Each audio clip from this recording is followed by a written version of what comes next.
بسم اللہ الرحمن الرحیم۔ ہماری گفتگو آپ کے سامنے جس موضوع کے تحت چل رہی تھی وہ تھا بعثت سے ظہور تک۔ کیونکہ ٹائم کافی زیادہ ہو گیا ہے تو میں زیادہ آپ کا ٹائم نہیں لوں گا، مختصر سا اپنا جسے کہتے ہیں کہ مجلس کا خلاصہ بیان کروں گا۔ کوشش کروں گا کہ جلد از جلد اپنی گفتگو کو ختم کروں تاکہ آپ لوگ جو ہیں وہ آرام سے اپنے گھروں تک واپس جا سکیں۔ ہماری گفتگو جس سلسلے میں ہو رہی تھی، ہم نے آپ کے سامنے یہ بیان کیا کہ اللہ تعالیٰ نے انبیاء علیہ السلام کی بعثت کا مقصد کیا قرار دیا، اور پھر اس بعثت کے مقصد کو پورا کرنے کے لیے اللہ تعالیٰ نے اپنے انبیاء کے ساتھ کتابوں کو بھیجا، اور پھر اختلافات کو دور کرنے کے لیے حکم فرمایا کہ ان کتابوں کے مطابق اپنے اختلافات کے فیصلے کرو۔ اور اس کے بعد جب رسول اکرم صلی اللہ علیہ وآلہ وسلم اس دنیا سے جانے لگے تو اللہ تعالیٰ نے وہ دو چیزیں جو لوگوں کے درمیان ہمیشہ ہدایت کا ذریعہ یا قطب یا یوں کہہ لیں کہ بنیاد رہی تھی، ایک کتاب اور ایک اللہ کا نبی، تو ان دونوں پلرز کے درمیان پورا دین کھڑا ہوا تھا۔ ان دونوں پلرز کے درمیان پورا دین کھڑا ہوا تھا۔ جب ایک پلر یعنی رسول اکرم صلی اللہ علیہ وآلہ وسلم اس دنیا سے جانے لگے تو جاتے وقت آپ نے وہ مشہور حدیث جو ہمارے بچے کو یاد ہے، وہ حدیث ارشاد فرمائی کہ انی تارک فیکم الثقلین، کہ میں تمہارے درمیان دو بہترین چیزیں چھوڑے جا رہا ہوں، ایک اللہ کی کتاب اور ایک میری اطرت اہل بیت۔ اگر تم ان دونوں کا دامن مضبوطی سے پکڑ لو گے تو قیامت میں تم مجھ سے حوض کوثر پہ ملاقات کرو گے، ان کے درمیان کبھی بھی جدائی پیدا نہیں ہوگی۔ یہ ہم نے کچھ باتیں آپ کے سامنے پہلے بیان کی تھی، میں نے صرف مختصر سا 1 منٹ میں اس کو خلاصہ کر دیا۔ آج میں جس چیز کو آپ کے سامنے بیان کرنا چاہتا تھا وہ یہ کہ کل ہم نے ایک ٹاپک آپ کے سامنے شروع کیا تھا، اور اس ٹاپک میں آپ سے یہ چیز ڈسکس کی تھی کہ کیا وجوہات ہوتی ہیں کہ ایک دین کے اندر، ایک نظریے کے اندر، ایک طرز فکر کے اندر اس کے نبی یا اس کے امام کے جانے کے بعد تبدیلیاں آ جاتی ہیں۔ اس میں سے کچھ چیزیں آپ کے سامنے عرض کی کہ ہمارے سامنے جو بھی قرآن کی مثالیں ملتی ہیں، جیسے بنی اسرائیل کی، یہودیوں کی جو مثالیں ملتی ہیں، ان سے ہمیں پتہ چلتا ہے کہ وہ لوگ اپنی کتابوں سے اور انبیاء کی تعلیم سے جیسے ہی دور ہوئے تو وہ دین تو فالو کر رہے تھے، وہ اپنے آپ کو دیندار کہتے تھے، وہ اپنے آپ کو عالم، وہ اپنے آپ کو نبی کا، کتاب کا ماننے والا کہتے تھے، لیکن اصل میں وہ دین سے اور نبی سے اور کتاب سے تینوں سے دور تھے۔ کیوں؟ اس لیے کہ انہوں نے اللہ تعالیٰ کی طرف سے آئی ہوئی ہدایت کو زبانی سنا، لوگوں سے، اپنے علماء سے سنا، لیکن اس کی ویریفیکیشن نہیں کی۔ جب علماء نے یہ دیکھا کہ وہ ویریفیکیشن نہیں کر رہے تو ان کا ایک جسے کہتے ہیں ان کی ایک دکانداری چل رہی تھی وہاں پہ، ان کا ایک سیٹ اپ تھا، کیونکہ اگر وہ کچھ ایسی چیزیں بتاتے کہ جس کی وجہ سے لوگ انہی کے خلاف کھڑے ہو جاتے، انہی کے اکنامیکل سسٹم کے خلاف، انہی کے بنائے ہوئے دوسرے سسٹم جو انہوں نے دینداری کے نام پہ بنائے ہوئے تھے، وہ اگر سچ باتیں کتابوں میں جو بیان کی تھیں اللہ تعالیٰ نے وہ بیان کرتے تو سارے کے سارے لوگ انہی کے مخالف ہو جاتے۔ تو انہوں نے یہ تصور یا یہ ایک لوگوں کے درمیان نظریہ پیدا کیا کہ جو ہم تمہیں بتا رہے ہیں یہی اللہ کا کہا ہوا ہے۔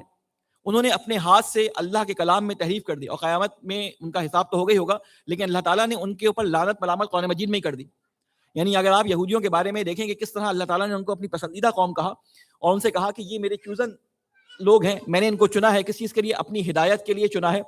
لیکن وہی بنی اسرائیل، وہی حضرت موسیٰ علیہ السلام کے ماننے والے، وہی لوگ جنہوں نے خود فریاد کر کے، ریکویسٹ کر کے، اللہ تعالیٰ سے دعائیں کر کے اللہ تعالیٰ سے ایک نبی کی درخواست کی تھی، اور موسیٰ کی صورت میں وہ نبی مل گیا تھا، لیکن ہوا کیا کہ وہ موسیٰ کو ماننے کے ساتھ ساتھ اس محبت سے نہیں نکل سکے جو مصر میں اور فرعون اور اس کی قوم کے ساتھ رہتے رہتے ان کے اندر آ گئی تھی، جس کی وجہ سے ہوا یہ کہ سارا واقعہ میں نے آپ کے سامنے بیان کیا کہ اس بچڑے کی محبت، اس مال کی محبت نے ان کو دوبارہ گمراہ کر دیا، اور گمراہی اتنی بڑھ گئی کہ اللہ تعالیٰ نے ان کے اوپر ملامت اور لعنت قرآن مجید کے اندر کر دی۔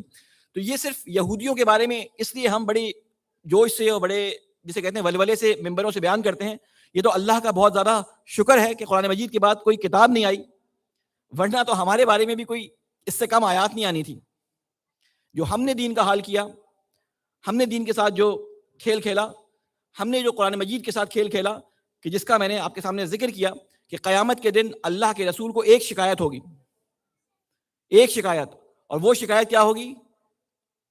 وقال الرسول یا ربی ان قومی اتخذوا ھذا القرآن مہجورا، کہ اے میرے پروردگار، اس میری قوم نے اس قرآن کو مہجور چھوڑ دیا تھا، مظلوم چھوڑ دیا تھا، یعنی مل کر یہ فیصلہ کر لیا تھا کہ اس قرآن پہ غور و فکر تدبر نہیں کرنا۔ میں بس ایک واقعے سے آپ کی توجہ کسی اور طرف منتقل کرنا چاہوں گا کہ آپ کو معلوم ہے کہ کوفے کا ممبر تھا، 15 شعبان کی رات تھی، مولا علی علیہ السلام خطبہ دے رہے تھے، اور خطبہ دیتے دیتے انہوں نے ایک دعا کا ذکر کیا کہ آج کی رات یہ اعمال مستحب ہیں، مومنین ان اعمال کو بجا لائیں اور اس دعا کو پڑھ لیں۔ لوگ سن کے چلے گئے، عبادات میں مشغول ہو گئے، یا جو بھی اپنے کاموں میں مشغول ہو گئے۔ 15 شعبان ہمیشہ سے امام زمانہ کی پیدائش سے پہلے 15 شعبان کو بہت معتبر سمجھا جاتا تھا، اس رات کے اعمال ہوا کرتے تھے۔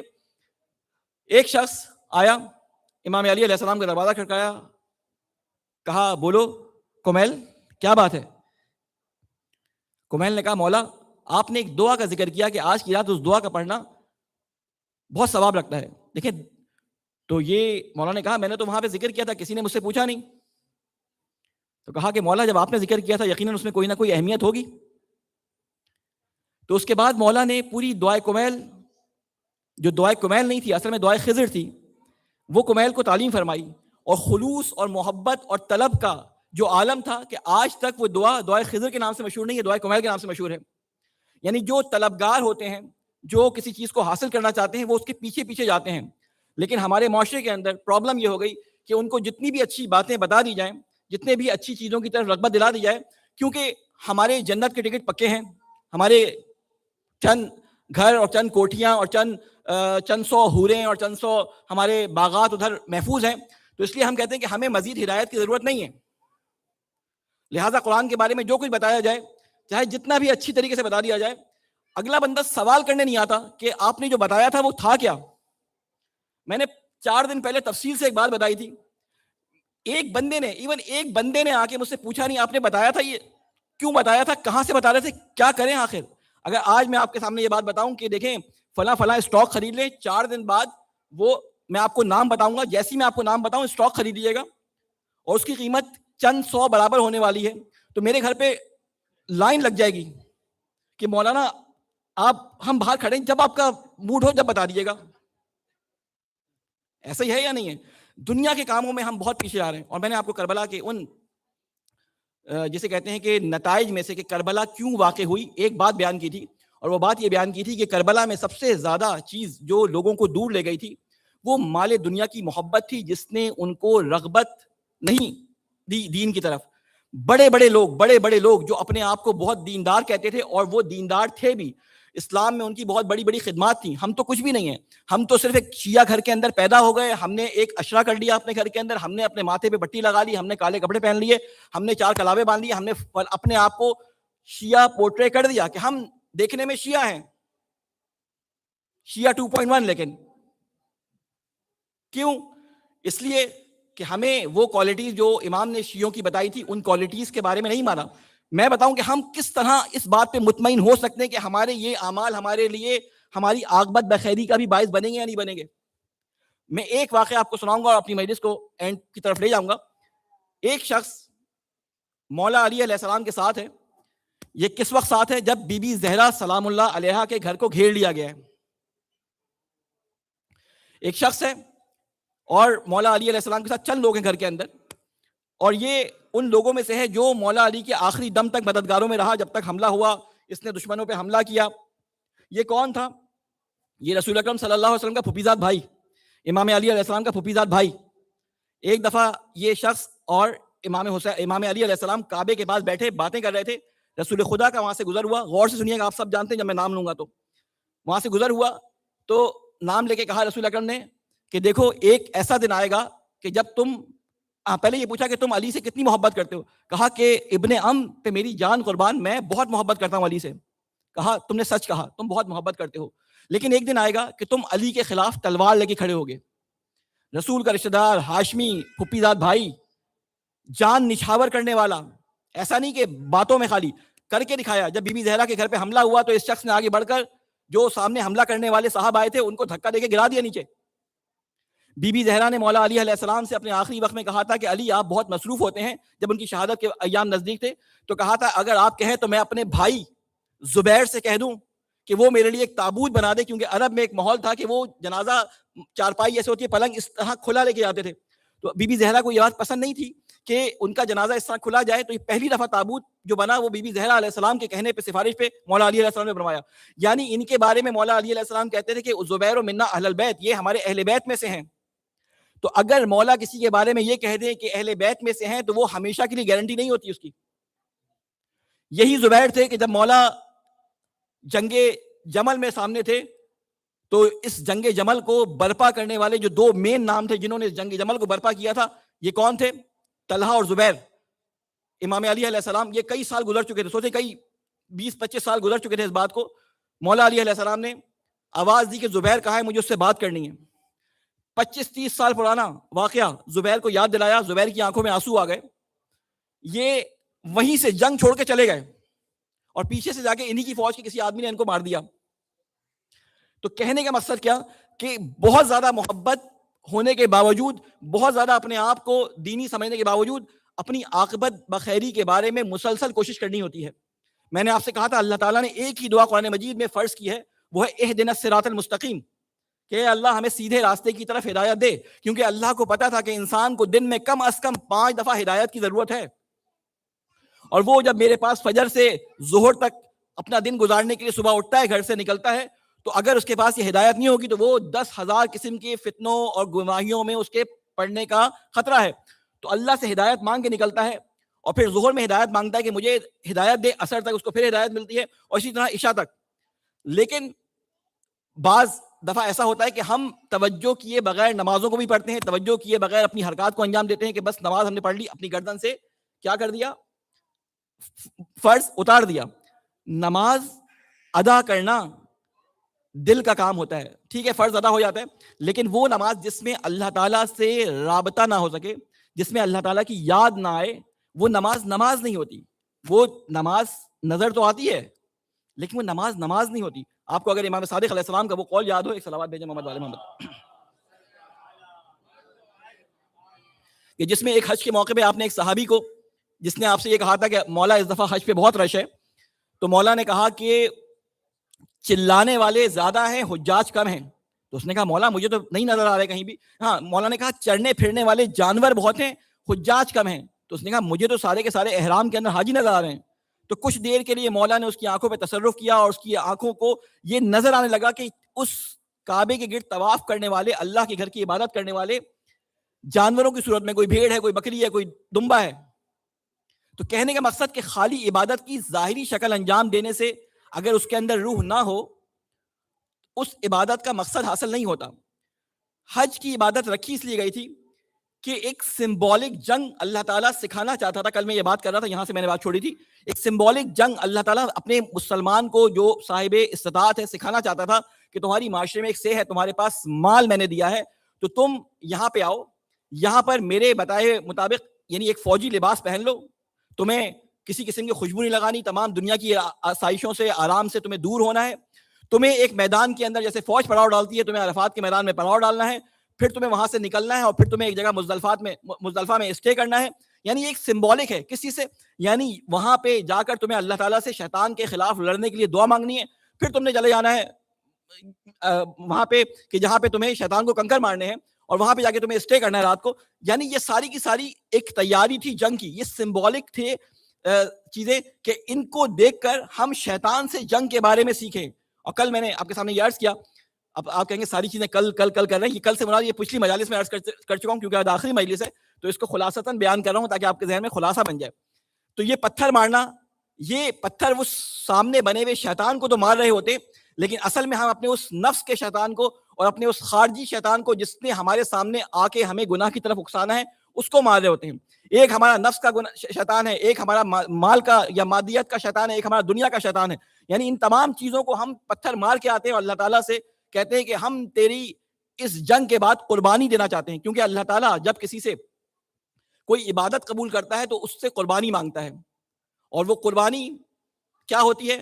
وہ قربانی یہ ہوتی ہے, وہ کسی ذبح کرنے کی, جانور دینے کی صورت میں, یا اپنے جسے کہتے ہیں اپنے جانور کو وہاں پہ مینا کے اندر ذبح کرنے کی صورت میں دیتے ہیں. اس سے پہلے قربانیاں کیا ہوتی تھیں؟ اپنی فصل کے, اپنی کپاس کے, جو بھی ان کی فصل ہوتی تھی وہ دیتے تھے. جیسے میں نے آپ کو حابیل اور قابیل کا ذکر کیا تھا, بہترین کراپ دیتے تھے, یہاں پہ بہترین جانور لا کے ذبح کر دیتے ہیں.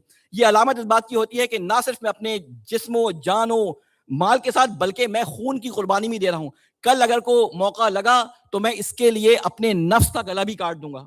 کل اگر موقع لگا تو میں اس کے لیے جو ہے اپنی جان بھی قربان کرنے کو تیار ہو جاتا ہوں. یہ ہم سارا سمبولک کر رہے ہوتے ہیں تاکہ سال بھر ہمیں یہ یاد رہے کہ ہمیں کرنا کیا ہے شیطان کے خلاف. بالکل یہی چیز ہماری عزاداری کے اندر بھی ہوتا ہے. یہ جو عزاداری جو ہمارے بزرگوں نے ہم سید سجاد سے اور بی بی زینب سے سیکھ کر ہم تک پہنچائی ہے, اس میں بہت ساری چیزیں ایسی ہیں جو خود بی بی اور سید سجاد اور بعد کے ائمہ علیہ السلام سے سبق سیکھ کر ہم نے اس کے اندر شامل کی. لیکن اس میں بہت ساری چیزیں ایسی ہیں کہ جو ہماری طرف سے شامل ہوتی چلی گئیں.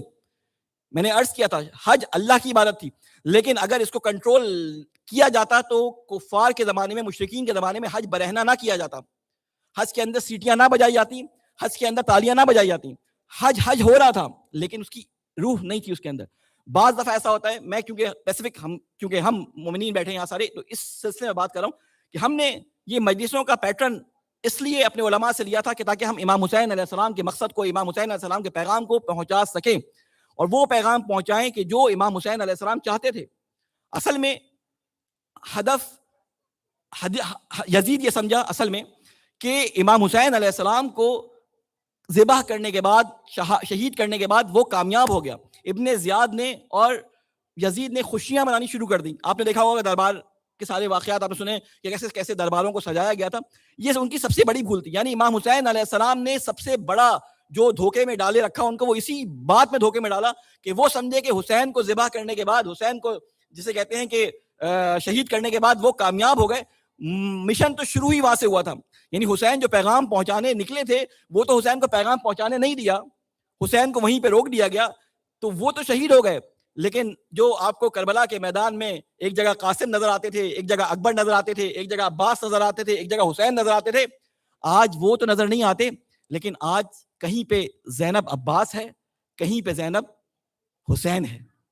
آج حسین ساری ذمہ دار حسین کی اور عباس کی اور تمام لوگوں کی ذمہ داریاں بی بی زینب کے کاندھوں پہ تھی. یعنی بی بی زینب اس پیغام کو آگے پہنچا رہی تھی. تو یہ پیغام بی بی زینب نے آگے پہنچایا, جس کی وجہ سے وہ ساری تحریکیں اٹھی کہ انہوں نے انتقام خون حسین لینے کے لیے اپنے آپ کو میدان میں ظاہر کیا, میدان میں آئے, اپنی گردنیں کٹا دی اور شہید ہو گئے. اور پھر وہ سارے معاملات جو میں نے آپ کو بتائے تھے کہ ہمارے ہاں جب شیعت آئی, کچھ ایران میں اور کچھ ہندوستان کے اندر, تو اس کے اندر ہوا کیا کہ حسین کے اس مقصد کو, جو مقصد تھا کہ حسین کس مقصد کے لیے نکلے تھے, اس کا سب سے بڑا امپورٹنٹ مقصد کیا تھا؟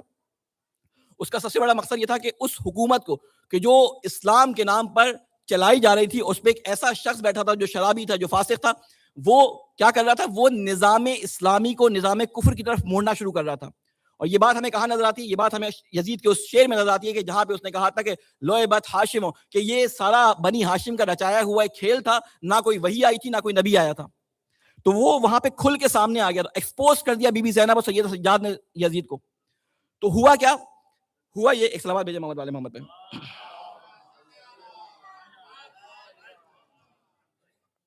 کہ امام حسین علیہ السلام کی زندگی کا مقصد کا وہ ایکسپیکٹ کہ امام حسین علیہ السلام ایک سیاسی جد و جہد لے کے نکلے تھے. ہم نے کہا کہ دین اور سیاست دو علیحدہ علیحدہ چیزیں ہیں. یقیناً مجھے معلوم ہے کہ آپ لوگوں کو یہ بات تھوڑی سی کھٹکے گی اور آپ کہیں گے یہ مولانا پھر یہ کیا سیاست کی باتیں لے کے بیٹھ گئے. لیکن آپ تصور کریں کہ ہماری جنگ 1400 سال سے اہل سنت کے ساتھ کس چیز پر ہے, یا امام زمانہ کا جو ہم انتظار کر رہے ہیں وہ کس بات کا انتظار کر رہے ہیں؟ کیا ہم انتظار اس بات کا کر رہے ہیں کہ امام زمانہ آئیں گے, ایک نجف کے اندر یا قم کے اندر ایک بڑا سا معاملہ لگا کے بیٹھ جائیں گے اور آپ کے سوالات کے جوابات دیں گے, یا وہ آئیں گے اور وہ یونیورسل حکومت جس کے قائم کرنے کے لیے وہ آئیں گے, اس کے لیے وہ اپنی سیاست جو اسلامی اور اللہ کی سیاست ہے اس کو لڑائیں گے؟ یا امام حسین, امام علی علیہ السلام, جن کے بارے میں ہم اہل سنت کے ساتھ مناظرات اور پتہ نہیں کیا کیا کرتے رہتے ہیں, لان دان ایک دوسرے پہ کرتے رہتے ہیں, وہ مولا علی علیہ السلام تو ولی تھے, ان سے وہ مشورے بھی لیتے تھے, مولا علی علیہ السلام اپنے مشورے بھی دیتے تھے, مولا علی علیہ السلام نمازیں بھی پڑھ رہے تھے, مولا علی علیہ السلام سارے کام تو کر رہے تھے. پھر آپ کو کس بات کی پریشانی ہے کہ مولا علی علیہ السلام کا حق نہیں دیا؟ کیا حق نہیں دیا گیا؟ وہ حق وہی سیاست تھی. یعنی وہ حکومت مولا علی کا حق تھا, وہ سیاست مولا علی کی, جسے کہتے ہیں میرا, یا یوں کہہ لیں کہ مولا علی کی اللہ تعالیٰ کی طرف سے دی ہوئی ایک مسند تھی جس سے ان کو ہٹا دیا گیا تھا. یعنی وہ ساری جنگ تھی ہی سیاست کی. کیا امام زین العابدین کو رونے کی وجہ سے شہید کر دیا گیا؟ آپ خود تصور کریں, یعنی کتنا نان سینس ایک نظریہ ہمارے درمیان پتہ نہیں کن لوگوں نے ڈال دیا کہ نہیں سیاست بری چیز ہے, اس کو بیان نہ کرو, یہ دین سے دور کی چیز ہے. تو میں نے آپ کو بتا دیا کہ ہمارے سارے ائمہ جو شہید ہوئے وہ شہید ہی اس وجہ سے ہوئے. وہ تو بیچارے, اگر آپ زندگی پڑھیں تو وہ تو بیچارے قیدوں میں رہے, وہ تو بیچارے دعائیں پڑھاتے رہے, وہ تو بیچارے امام صادق, امام باقر علم تقسیم کرتے رہے. ہمارے ائمہ علیہ السلام تو بہت زیادہ پریشانیوں میں رہے. جو ہمیں بتایا گیا پریشانیوں میں تھے, لیکن ان سے ان کو اتنا خطرہ تھا کہ پوری حکومتیں ان کے خلاف لگی ہوئی تھی. ان کو پوری حکومتوں کو خطرہ تھا کہ کہیں ایسا نہ ہو کہ ایک سیاسی انقلاب برپا ہو جائے, ہماری حکومت کو, ہماری سیاست کو مات کر دے. یہی وجہ تھی کہ وہ ان کو شہید کروا دیا کرتے تھے. تو ہم نے تو اپنے آپ سے یہ سوچ کے کہ ہمیں تو صرف ثواب کمانا ہے, ایک آنسو لے کے ہمیں رو کے چلا جانا ہے, امام حسین کے لیے کچھ نہیں کرنا. میں اکثر یہ مثال دیا کرتا ہوں کہ دیکھیں, موبائل کو اگر آپ چارج پہ لگا کے چھوڑ دیں اور استعمال نہ کریں تو کچھ عرصے بعد اس کی بیٹری پھٹ جائے گی. آپ مہینہ بھر موبائل کو چارج پہ لگا کے چھوڑ دیں, بیٹری پھٹ جائے گی. یا دودھ کو ابالیں, جب ابل جائے پھر ہلکا کر دیں, پھر ابالیں, پھر ہلکا کر دیں, اور چائے نہ پئیں تو تھوڑے دن بعد دودھ سڑ جائے گا. ہم آتے ہیں جوش و خروش کے ساتھ مجلس سنتے ہیں, روتے ہیں, کچھ ہمیں جوش دلایا جاتا ہے, لیکن یہ نہیں بتایا جاتا ہے جوش دلانے کا جانا کہاں ہے, کرنا کیا ہے. اور ہم ابلنے کے بعد دوبارہ ٹھنڈے ہو جاتے ہیں اور پھر ہم چارج پہ لگ جاتے ہیں. اگلا محرم آتا ہے پھر ہم چارج ہو جاتے ہیں, پھر سارا سال چارج پہ لگے رہتے ہیں, پھر محرم میں 2-4 نعرے لگاتے ہیں. میں دیکھیں بڑی سخت باتیں کر رہا ہوں, یہ باتیں یقیناً آپ لوگوں کے اذہان عالیہ پہ گراں گزر رہی ہوں گی, لیکن یہ حقیقت اس لیے بتا رہا ہوں کہ کل کو اللہ تعالیٰ کے سامنے, کل کو بی بی زینب کے سامنے, کل کو امام حسین علیہ السلام کے سامنے میرے جیسے لوگ سارے کے سارے لائن میں کھڑے ہوئے جوتے کھا رہے ہوں گے, میرے جیسے جو اس جگہ بیٹھتے ہیں, کہ تم نے کیوں نہیں بتایا کہ میری بہن جس کو آسمان و زمین نے, جس کا کھلا سر کبھی نہیں دیکھا تھا, وہ میرے مقصد کو پہنچانے کے لیے ظالم کے سامنے آنکھوں میں آنکھیں ڈال کے کھڑی ہو گئی, اور تمہارے بچے, تمہارے بہن, تمہارے بھائی, تمہارے عزیز, تمہارے مسلمان قتل ہوتے گئے, تمہارے منہ سے آواز نہیں نکلتی تھی کہیں ایسا نہ ہو کہ میرے خلاف کچھ ہو جائے. ہم رسول اکرم کے بارے میں بیان کرتے ہیں کہ رسول رحمت للعالمین تھے. رسول بات پہ لوگوں کو جنتیں بانٹا کرتے تھے. تم اپنی 2 بیٹیوں کی تربیت ایسے کر لو تو قیامت میں جنت میں میرے ساتھ ہوگے, تم فلاں کام کر لو تو قیامت میں جنت میں میرے ساتھ ہوگے. ادھر رسول جنتیں بانٹ رہے ہیں اور ادھر ہم کہہ رہے ہیں کہ تم نے یہ بات نہیں مانی, تم کافر, تم نے یہ بات نہیں مانی, تم مشرک, تم نے یہ بات نہیں مانی, تم مثلا مقصر. ہم مشرک اور مقصر بنانے کی فیکٹری بناتے رہے, اور ادھر رسول رحم کی وجہ سے لوگوں کو جنت میں لے آتے رہے. ہمیں بھی جنتیں ملی لیکن ڈپلیکیٹ ملی, پتہ نہیں کہاں ملی, اورنگی ٹاؤن میں ملی, کہاں ملی نہیں معلوم. بہرحال وہ سارے سرٹیفکیٹ ڈیپینڈ کرتے ہیں دینے والے کون ہیں, ان کے اپنے پاس بھی یہ اختیار ہے یا نہیں ہے. جنت دینے والے جو تھے انہوں نے کچھ شرائط اور معیار بتائے تھے جنت کے, انہوں نے زندگی گزارنے کی کچھ اصول بتائے تھے. دیکھیں یہ عزاداری, میں بس بات کو ختم کروں, یہ عزاداری جو ہم کرتے ہیں, یہ ہم نے جو بزرگوں سے لی ہے, یہ عزاداری ایک خاص ٹرینڈ اور ایک خاص طریقے کے مطابق جو ہم کر رہے ہیں, یہ ہمارا انٹرنل مسئلہ ہے. ہم یہاں بیٹھتے ہیں, انٹرنلی بیان کرتے ہیں کہ امام حسین علیہ السلام کے ساتھ کیا ہوا, کیونکہ امام حسین علیہ السلام کا پیغام ہمیں ریپیٹ کرنا ہے اپنے بچوں کے ذہنوں میں. یہاں پہ ہم اس کو یاد کرتے ہیں اور اپنے آپ کو اللہ تعالیٰ کے ساتھ بھی اور امام حسین علیہ السلام کے ساتھ متحد جانتے ہیں, ان کے ساتھ عہد کرتے ہیں, ان کے ساتھ ہر دفعہ پیمان باندھتے ہیں کہ مولا آج یہ جو ہاتھ آج ہمارے سینوں پہ پڑ رہے ہیں, کل کو اگر ضرورت پڑی تو یہی ہاتھ تماچا بن کے دشمن کے منہ پہ پڑیں گے. یہ جو قدم ہمارے مجلس کی طرف یا جلوس کی طرف چل رہے ہیں, اے اللہ کل میرے امام زمانہ مجھے بلائیں گے تو میں دوڑتا ہوا انہی قدموں کے ساتھ جن کو میں نے آمادہ کیا ہے ان جلوسوں میں اور مجلسوں میں جا کے, میں دوڑتا ہوا اپنے امام کی مدد کو جاؤں گا. آج جو میں آنسو بہا رہا ہوں مولا آپ کے غم کے اندر, تو جب آپ کا کوئی مسلمان کسی اور جگہ اسی مظلومیت کا شکار ہوگا تو میں نہ صرف آنسو بہاؤں گا بلکہ اپنے ہاتھ سے مدد کرنے کے لیے اس کے لیے آگے بڑھوں گا. یہ سمبولک عزاداری کے اندر چیزیں ہیں. اور یہ جو چیز جو ہم جلوسوں کی صورت میں باہر لے کے جاتے ہیں, میرے ساتھ ہی ہے نا آپ لوگ, ایک صلوات بھیجیں محمد والے محمد.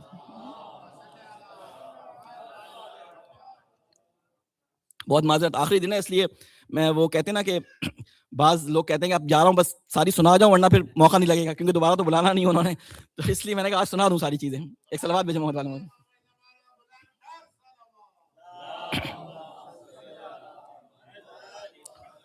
یہ جلوس نکالتے ہیں, یہ جلوس ہمارے کسی امام نے, تو ہمیں کسی بھی امام کی زندگی میں نظر نہیں آتا کہ کسی امام نے جلوس نکالا ہو.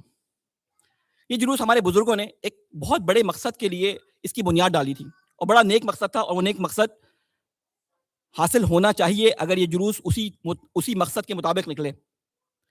ہم ڈاؤن ٹاؤن میں جاتے ہیں, ہم بڑی بڑی سڑکوں پہ جاتے ہیں, ایک جگہ ہمیں الاٹ ہو جاتی ہے, وہاں پہ جاتے ہیں, 50 100 200 لوگ ہمارے ارد گرد جمع ہو جاتے ہیں, ہمیں دیکھتے ہیں. وہاں پہ جا کے ہم پنجابی نوحے پڑھتے ہیں, اردو نوحے پڑھتے ہیں, سرائکی نوحے پڑھتے ہیں, قمیضیں اتار اتار کے ماتم کرتے ہیں, ٹھیک ہے, اور یزید کے اوپر لعنت, ابو سفیان کے اوپر لعنت, اس کے باپ کے اوپر لعنت, اور وہاں پہ یہ لعنتیں چل رہی ہوتی ہیں ساری کی ساری, ٹھیک ہے. جو سامنے کھڑے ہوتے ہیں ان کو نہیں پتا کہ ابو سفیان کون ہے, ان کو نہیں پتا بنی ہاشم کون ہے, ان کو نہیں پتا یزید کون ہے. وہ پوچھتے ہیں آگے بھائی یہ کیا ہو رہا ہے؟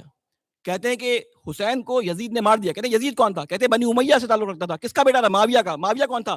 کہتے ہیں بنو ابو سفیان کا بیٹا تھا. کہتے ہیں تو حسین کون تھے؟ کہتے ہیں وہ رسول کے بیٹے تھے.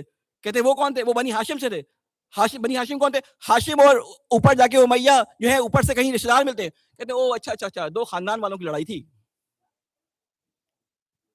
خاندان کی لڑائی تھی, اوکے, انٹرنل جنگ تھی. انشاءاللہ میں کہہ رہا ہوں, وہ نہیں کہتے ہوں گے. وہ یہ پیغام وہاں سے لے کے چلے جاتے ہیں. کون سا جسے کہتے ہیں مہذب مذہب یہ کہتا ہے کہ تم سڑکوں پہ جا کے ننگے ہو جاؤ؟ جو کفار مکہ خانہ کعبہ کے گرد عبادت کے وقت کرتے تھے, ماتم عبادت کے سمجھ کے کرتے ہیں ہم لوگ. وہ کون سی عبادت ہے جو ننگے ہو کے ہوتی ہے؟ اور جب منع کرو کہتے ہیں ماتم کے خلاف ہے. بھائی ماتم کے خلاف نہیں ہے,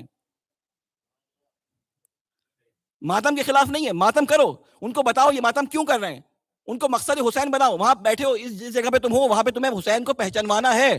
تمہاری مجلس میں تمہارے الفاظ میں اتنی جان نہیں ہے بولنے والوں کی کہ ایک اہل سنت ایک مسیحی یہاں پہ آ کے بیٹھ جائے, وہ برداشت نہیں کر سکتا. 2 منٹ بعد اس کی تذلیل ہو جائے گی. یہاں پہ ذاکر نہیں کرے گا تو نوحہ خان کر دے گا, نوحہ خان نہیں کرے گا تو منقبت خان کر دے گا, منقبت خان نہیں کرے گا تو وہ جو ہے مرثیہ پڑھنے والا کر دے گا. یعنی کوئی ایک نہ ایک چھوڑے گا نہیں اس کو. کہہ رہا ہے آج تو بے عزت ہو کے جائے گا, تو میری محفل میں آیا کیسے؟ میں اگر غلط کہہ رہا ہوں آپ کے مولانا جھوٹ نہ بولیں, نیچے اتر آئے, اتار دیں مجھے نیچے ممبر سے. ایسا ہی ہے یا نہیں ہے؟ امام حسین کو منہ دکھانا ہے ہمیں یا نہیں دکھانا؟ تو ہمیں امام حسین علیہ السلام کو پیغام کو اس طرح سے پہنچانا ہے, اس طریقے سے امام حسین علیہ السلام کے پیغام کو آگے بڑھانا ہے جس طرح امام حسین چاہتے ہیں. اپنی پسند سے عبادت کو اگر اپنی پسند سے کیا جائے تو وہ بدعت کہلاتی ہے, ٹھیک ہے. عبادت کو عبادت کے عنوان سے پسند سے کیا جائے تو بدعت. اس لیے اللہ تعالیٰ کے رسول نے کہا کہ ہر وہ چیز جو دین کے اندر داخل کی جائے وہ بدعت ہے, اور ہر بدعت ضلالت ہے, اور اس کا انجام جہنم ہے.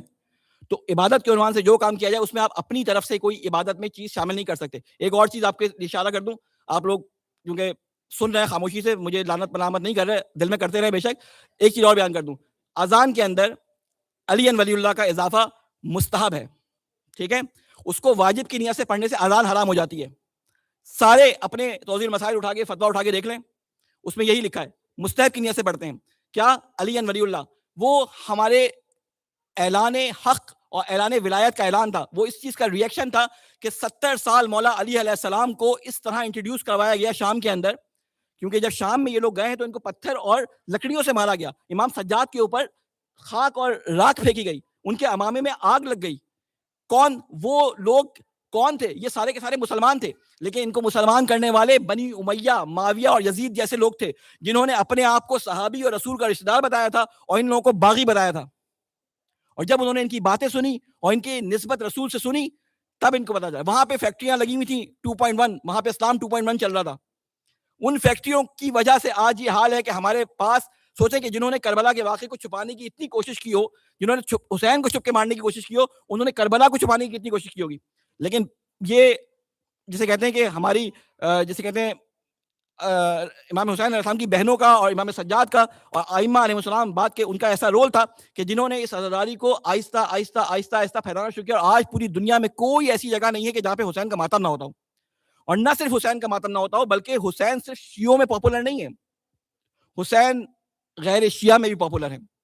حسین کا احترام یہودی بھی کرتے ہیں بعض, حسین کا احترام بعض عیسائی بھی کرتے ہیں. اگر آپ میں سے کسی کا اربعین پہ جانا ہوا ہو تو وہاں پہ دیکھیں ان تمام لوگوں کے گروہ, مولانا نے اگر دیکھا ہو اربعین کے اوپر, ان تمام لوگوں کرسچنس کے گروہ آتے ہیں. اور میں نے آپ کو اس دن نام بھی بتایا تھا کہ ایک کرسچن رائٹر ہے, شام کا ہے, اس نے کتاب لکھی تھی کہ امام حسین علیہ السلام کے بارے میں, کہ حسین کی شخصیت کے بارے میں. وہ اس میں ایک جملہ لکھتا ہے, اس میں یہ لکھتا ہے کہ اگر حسین ہمارے پاس ہوتے تو ہم اپنے ہر شہر میں حسین کے نام کا ایک علم یا ایک ممبر لگا دیتے جہاں سے ہم حسین کی تعلیمات کو پہنچاتے.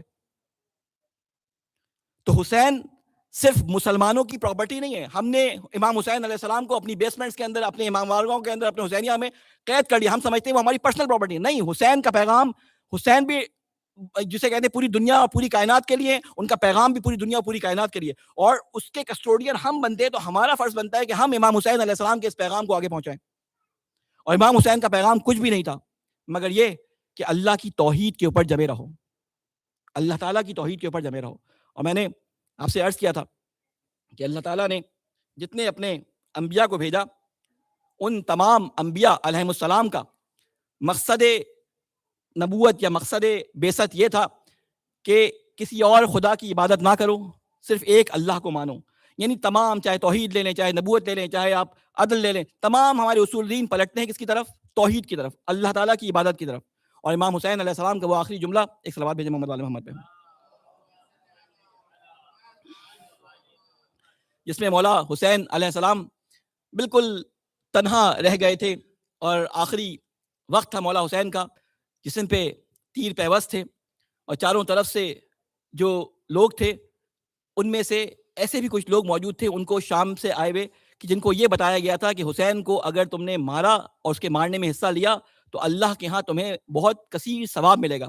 اس لیے ان میں جو بڈھے بڈھے کچھ لوگ تھے، ان سے جب جنگ میں کچھ نہ ہو سکا تو جب امام حسین علیہ السلام اس حالت میں تھے نا کہ وہ بالکل نزدیک شہادت تھے، تو یہ بڈھے آتے تھے اور اپنی لاٹھیوں سے امام حسین علیہ السلام کے اوپر، سر کے اوپر ضرب لگاتے تھے. اس حسین کا غم منانے ہم اس 10 دن آتے ہیں، اور اللہ تعالیٰ سے ہم یہ چاہتے ہیں کہ اے اللہ، ہم اس حسین کے ساتھ اپنے خون کو کسی نہ کسی طریقے سے ملانا چاہتے ہیں. ہم چاہتے ہیں کہ جس طرح تو نے جب اپنے اس بندے کی قربانی قبول کی تھی، یعنی میں نے آپ کو ذکر کیا تھا حابیل کی قربانی یا قبول کی تھی، تو اللہ تعالیٰ جب کسی کی قربانی قبول کرتا ہے تو اس کو شہادت دے دیتا ہے. یہ علامت ہے اس بات کی کہ جس کی قربانی اللہ کے ہاں نزدیک ہو جائے تو اللہ اسے شہادت دے دیتا ہے.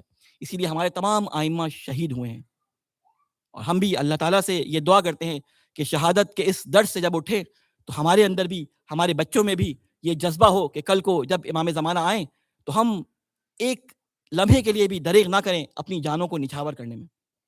مولا حسین علیہ السلام کو کربلا میں جب شہید کر دیا گیا، کل میں نے ذکر کیا، اور وہ شام غریبہ کی رات گزر گئی. 11 محرم کو جب بیبیوں کو وہاں سے لے جایا گیا تو اس رات یہ لاشیں کربلا کے میدان میں پڑے رہ گئے. یزید کے فوجی چلے گئے، جو انہوں نے لوٹنا تھا وہ لوٹ لیا، اور تمام لوگ بنی اسد کے ان سے امام حسین علیہ السلام نے کہا تھا کہ تم 12 محرم سے پہلے اپنے گھروں سے نہ نکلنا. ایک شخص ہے، یہ امام حسین علیہ السلام کے اونٹوں کو پکڑ کر، ان کی لگامیں پکڑ کر امام حسین کے ساتھ ساتھ مکہ سے کوفہ یہاں تک آیا ہے، کربلا تک. یہ سارے راستے امام حسین علیہ السلام کے ساتھ رہا ہے. ساربان کے نام سے اس کا نام تو کاہلی کوئی بیان کیا جاتا ہے، لیکن ساربان کے نام سے اس کا واقعہ مقاتل کی کتب میں لکھا ہے. کہتے ہیں کہ رات کے وقت یہ امام حسین علیہ السلام کو ڈھونڈتا ہوا قبرستان میں آیا، اور وجہ کیا تھی اس کے آنے کی؟ مال دنیا. کیونکہ راستے میں اس نے کسی جگہ پہ امام حسین علیہ السلام کو دیکھا تھا کہ امام حسین علیہ السلام کے لباس کے نیچے، ان کے زیر لباس میں ایک کمربند ایسا بنا ہوا ہے جو بڑا قیمتی ہے، اور اس میں بڑے قیمتی نگینے لگے ہوئے ہیں. اس کی نظر اس کے اوپر تھی. جب 12 محرم کی رات آئی نا تو یہ شخص میدان کے اندر آیا، خلوت تھی. اس نے ڈھونڈ کے امام حسین علیہ السلام کو کہ کس طرح پہچانے، کسی کے سر اور کسی کی لاش پہ سر نہیں تھا، اس نے اسی کمربند سے، اسی پٹکے سے امام حسین علیہ السلام کو پہچانا. یہ آہستہ آہستہ امام حسین علیہ السلام کے پاس آیا کہ کوئی دیکھ نہ لے، اور آنے کے بعد اس نے چاہا کہ اس پٹکے کو امام حسین کی کمر سے اتار لے. تو ایک دفعہ امام حسین علیہ السلام نے اس کے ہاتھ کو پکڑ لیا. شاید یہ کہنا چاہتے ہوں کہ اے شخص یہ ظلم نہ کر. اس شخص نے کہا کہ میں نے دیکھا کوئی نہیں ہے، میں نے اپنا خنجر نکالا، اور جب امام کی گرفت ہلکی نہ ہوئی تو میں نے اس خنجر سے امام حسین علیہ السلام کی کلائی کو امام حسین کے ہاتھ سے جدا کر دیا. کہتے ہیں کہ جب میں اس کو دوبارہ نکالنے لگا تو امام حسین علیہ السلام نے اپنے دوسرے ہاتھ سے میری کلائی کو پکڑ لیا. یہ شخص کہتا ہے کہ میں نے خنجر سے امام حسین علیہ السلام کے دوسرے ہاتھ کو بھی کاٹ دیا. کہتا ہے کہ جب میں نے یہ کام کیا تو ایک دم مجھے رونے کی آواز آئی. یہ کیا دیکھتا ہوں کہ رسول خدا بی بی فاطمہ اور بی بی علی مولا علی علیہ السلام تشریف لے کے آتے ہیں اور وہ روتے ہوئے اپنے حسین پہ گریا کرتے ہوئے جب آتے ہیں اور جب مجھے دیکھتے ہیں تو کہتے ہیں رسول خدا مجھے بد دعا دیتے ہیں کہ اے شخص تیرے ہاتھ چل ہو جائیں, ارے تیرا سیرا سیاہ ہو جائے اس دنیا میں بھی آخرت میں.